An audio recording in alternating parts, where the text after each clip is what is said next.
friends, I am Sai Chaitanya. Welcome to SciTech Guru. In this video, I'm going to talk about the update which I recently received in the Redmi Note 9 Pro device, friends.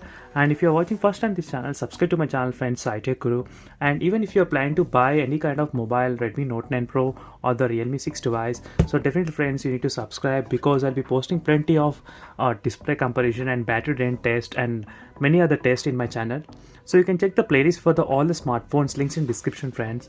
And if you have any queries regarding the smartphone, you can message me in the Instagram. So there is a link in the description, so you can take a look at the link and click the link and you can follow my profile, friends. So where I'll be posting the camera samples for the Redmi Note 9 Pro, even for the Realme 6 device as well.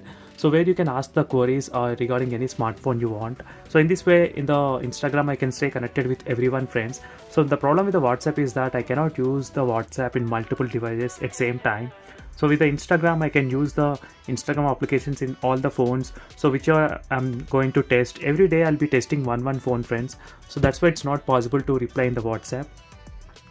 So recently, friends, there's an update in the Redmi Note 9 Pro. So let me show you the update, what it is. So as you can see, friends, the update size is of 248 MB.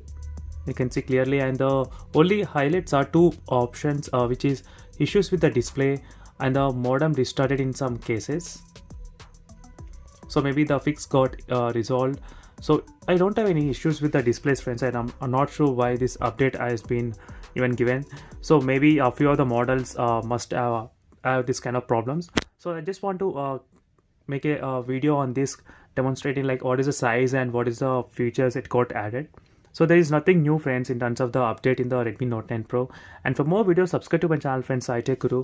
Even if you want to know what wallpapers I'm using, you can find the links in description as well for the playlist. So that's it for this video, friends. See you in the next video. Until then, bye.